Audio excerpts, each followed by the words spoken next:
High friends, welcome to my channel.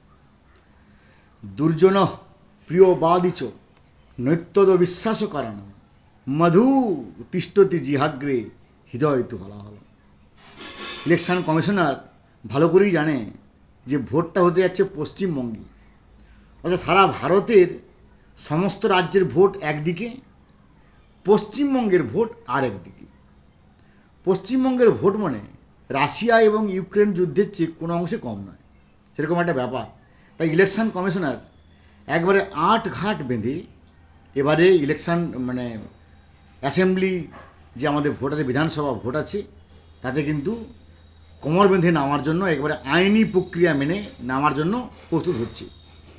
এখানে বলে রাখি যে যারা আমরা presiding officers, I am standing by 13 time presiding officer, আমি 13 বারে প্রিজাইডিং অফিসার। যতবারই ভোট হয়েছে, যে কোনোভাবে যে সমস্ত দুর্নীতি হয়েছে, আমি চেষ্টা করেছি ইলেকশন কমিশনারের ইমেলের মধ্য দিয়ে কিংবা বিভিন্ন পত্রিকাবন্ধ নিশ্চয়ই আপনারা জানেন, আমি আনন্দবাজারে লিখি কিংবা বর্তমান কিংবা যুগশঙ্খ কিংবা দি টেলিগ্রাফে লিখি। বিভিন্নভাবে আমি কমিশনের কাছে অনেক তথ্য দেওয়ার চেষ্টা করেছি। সেই তথ্যের নির্যাস বলুন বা বিভিন্ন রাজনৈতিক দলের নির্যাস বলুন, এবারে কিন্তু কমিশনার এবারে আট ঘাট বেঁধে যাচ্ছে। কী কী নতুন পদ্ধতি নিচ্ছে, আসুন আমরা পুঙ্খানুপুঙ্খ এই ভিডিওর মধ্যে আলোচনা করি। তার আগে অবশ্যই আরেকবার বলবো, দয়া করে আপনারা আমার চ্যানেলটা সাবস্ক্রাইব করবেন, লাইক করবেন, কমেন্ট করবেন, শেয়ার করবেন, কারণ একটা ভিডিও বানানোর আগে আমাদের যথেষ্ট পড়াশোনা করতে হয়। 1 নম্বর, এইবারে কমিশন সিদ্ধান্ত নিয়েছে সম্ভবত ওয়ান ডে ইলেকশান, একদিনে ইলেকশান হবে। মনে হতে পারে ভাই এটা তো পুরো বোকামি হবে, কারণ অনেকগুলো ফেজ ভাগ হলে ভোটটা ভালো হতো, এত বাহিনী পাওয়া যাবে না, এত পুলিশ কোথায় বা যে সমস্ত বাহিনী কোথায় মনে হতে পারে। কিন্তু খেলাটা কিন্তু এখানে আসল হয়ে যায়। কী খেলা? ধরুন 1 মাস ধরে ভোট চলছে, যে ভোটটা হয়ে গেছে 1 মাস আগে, তার যে স্ট্রং রুমগুলোতে কী হচ্ছে কিন্তু আমাদের অনেকে খেয়াল থাকে না, এবং সেখানে কিন্তু বিভিন্ন জায়গায় অ্যাজ ইট ইজ রিপোর্টেড যে সেখানে সম্ভবত নানা রকমভাবে খেলা খেলে দেওয়া হয়। সে যেখানে যে রাজনৈতিক দল আছে, আমি কোনো পলিটিক্যাল পার্টির নাম বলবো না, কারণ আমার এই চ্যানেল কোনোভাবেই রাজনৈতিক প্রভাবিত নয় বা ইনফ্লুয়েন্স নয়, সেখানে কিন্তু নানা রকম খেলা হয়ে যায়। তার জন্য কমিশন কী করেছে, ওয়ান ডে ইলেকশান, যে একদিনেই হবে, এবং তার ফলে যাবতীয় সমস্ত পুলিশ এবং তারপরে 2-3 দিনের মধ্যে কাউন্টিং শুরু হয়ে যাবে।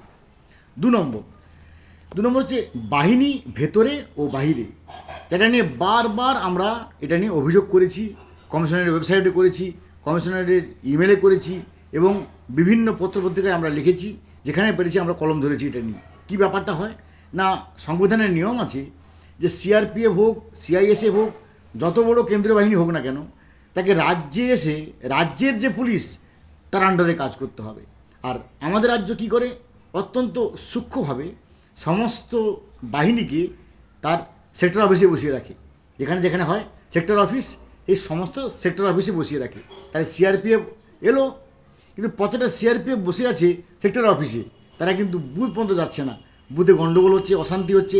আমরা বারবার ডিএমকে ফোন করছি, এডিএমকে ফোন করছি, কিংবা তেনারা বলছেন যে বাহিনী তো অলরেডি ডিপ্লয়েড হয়েছে, বাহিনী তো রিক্রুট হয়ে গেছে, কিন্তু সে বাহিনী কিন্তু আমাদের বুথ পর্যন্ত আসছে না। তার জন্য এবারে বাহিনী রুমের ভেতরেও থাকবে, রুমের বাইরেও থাকবে, under the supervision of the presiding officer. 3 নম্বর হচ্ছে ট্রান্সপোর্ট। যখন কোনো ভোট হওয়ার পরে সেই সমস্ত কিছু ব্যালট বক্সগুলো বা ইভিএমগুলো সেগুলোকে যে ট্রান্সপোর্টের মধ্য দিয়ে যায়, সেখানেও কিন্তু নানা রকমভাবে খেলা হওয়ার অভিযোগ আসছে। তাই সেখানেও কিন্তু একবারে পুলিশ ডিপ্লয়েড থাকবে, অর্থাৎ সিআরপিএফ ডিপ্লয়েড থাকবে। 4 নম্বর ওয়েব কাস্টিং। আমি জানি যে এখন অনেকটা প্রায় বিভিন্ন জায়গাতে সিসিটিভি ক্যামেরা থাকে, কিন্তু সিসিটিভি ক্যামেরার যে ফুটেজ সেগুলো কিন্তু অনেক সময় ম্যানিপুলেট করা যায়। তার মাল মশলাকে কেটে নেওয়া যায়, তার কেটে দেওয়া যায়, এটসেট্রা এটসেট্রা। অর্থাৎ সিসিটিভি ক্যামেরা বসে আছে, বা তার তার নেই, তার ইলেকট্রিক সংযোগ নেই, নানা রকমভাবে দুর্নীতি করা যায়। তার জন্য এবার করেছে ওয়েব কাস্টিং, অর্থাৎ সমস্ত বুথের ওয়েব কাস্টিং তার একবার সম্মিলিতভাবে থাকবে দিল্লির কাছে। দিল্লি এক মুহূর্তে বুঝতে পারবে যে কোন ক্যামেরা বন্ধ করে দেওয়া হচ্ছে, কোন ক্যামেরা বন্ধ আছে, কেন বন্ধ আছে, কী ব্যাপার, মুহূর্তের মধ্যে সেই বুথ মধ্যে খবর পেয়ে যাবে। যাকে ওয়েব কাস্টিং বলে বা যাকে আমরা লাইভ স্ট্রিমিংও বলতে পারি, অর্থাৎ ওয়েব কাস্টিং হতে পারে আবার লাইভ স্ট্রিমিংও হতে পারে। এরপর 114টা কাউন্টিং সেন্টার করা হয়েছে। যে 114টা সেগুলো কিন্তু আগে কি হতো, বিডিও অফিসে হতো কিংবা বিভিন্ন হাই স্কুলে হতো। আমরা দেখেছি যে একটা ব্লকের বিভিন্ন কাউন্টিং বিভিন্ন হাই স্কুলে হচ্ছে কিংবা কলেজে হচ্ছে, কিন্তু এবার হাই স্কুল বা কলেজে কোনো গল্প নেই। কারণ হাই স্কুল বা কলেজের তার ইনস অ্যান্ড আউটস অনেক পলিটিক্যাল লিডার্সদের ভালো করে জানা, তার কোন পাই দিয়ে প্রবেশ করা যায় এটসেট্রা এটসেট্রা এটসেট্রা, এগুলো নানা রকমভাবে তিক্ত অভিজ্ঞতার মধ্যে পেয়েছে কমিশনার। তাই এবার কাউন্টিং হয়েছে মাত্র 114টা কাউন্টিং, যেটা শুধুমাত্র হবে ডিএম অফিসে। আর যেখানে যেখানে ডিএম অফিসে সংকলন হচ্ছে না সেখানে ডিএম অফিস বা এসডিও অফিসে হবে। তার মানে আর কোনো স্কুল বা কলেজে গল্প নেই, অনলি ডিএম অফিস বা এসডিও অফিস। এরপর কাউন্টিং ডিসপ্লে, এখানেই মূল খেলাটা। কী ব্যাপারটা শুনুন, সব কিছু ভোট হলো সুন্দর, নিশ্চিন্তে ভোট হলো। এরপরে ভোট যখন কাউন্টিং করা হচ্ছে, সে কাউন্টিং হতে কে থাকে ভাই, না ডিএম থাকে, এডিএম থাকে বা ডিএম পর্যায়ে কোনো অফিসিয়াল থাকে। কি করা হয়, একটা নির্দিষ্ট সময় পরে ভুল বার্তা দিয়ে দেওয়া হয় যে এই শাসক দল জিতে গেছে। তার ফলে যারা বিরোধী পক্ষের কাউন্টিংয়ে যেন ওদের মনোবল ভেঙে যায় এবং ওনারা কিন্তু ওখান থেকে কেটে পড়ে। কিন্তু সেবারে কিন্তু হবে না। এইবারে কাউন্টিং ডিসপ্লে, কাউন্টিং সেন্টারের বাইরে একটা জায়ান্ট স্ক্রিন থাকবে।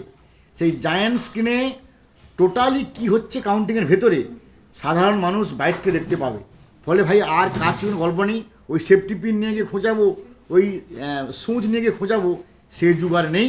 একবারে পুরো কড়া হবে, কড়া হাতে সিদ্ধ অস্ত কাউন্টিং ডিসপ্লে থাকবে। প্রত্যেকটা মানুষ সেই জায়ান্ট ডিসপ্লেতে দেখতে পারবে যে কী হচ্ছে। ফলে আর কোনো ফেক নিউজ বা এ এগিয়ে গেলো সে এগিয়ে গেলো, বিশদ সূত্র থেকে গোপন সূত্র বলছে এইগুলো কিন্তু এবারে থাকছে না। এরপরে কি স্ট্রং রুম, স্ট্রং রুমের কী হতো না, সেখানে থাকতো শুধুমাত্র সিসিটিভি ক্যামেরা।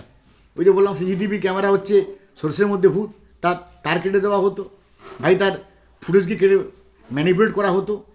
কিন্তু এবার লাইভ স্ট্রিমিং হবে বা ওয়েব কাস্টিং, অর্থাৎ স্ট্রং রুমেও ওয়েব কাস্টিং হবে, স্ট্রং রুমেও লাইভ স্ট্রিমিং হবে। তো ফ্রেন্ডস, যে কথাগুলো আমরা বারবার অভিযোগ করেছি, কমিশনার কিন্তু আমাদের অভিযোগগুলোকে নিয়েছে এবং সেই মোতাবেক এইবারে যদি করা হয় তাহলে ওই যে দুর্জন বা দুষ্কৃতীরা যে আছে, যে পার্টিরই হোক যে দলেরই হোক, তারা কিন্তু এবার আর কোনো কারসাদি করতে পারবে না। এবং এটাই আমরা চাই যে ফ্রি অ্যান্ড ফেয়ার ইলেকশন হোক। ভালো থাকুন, have a good day, thanks.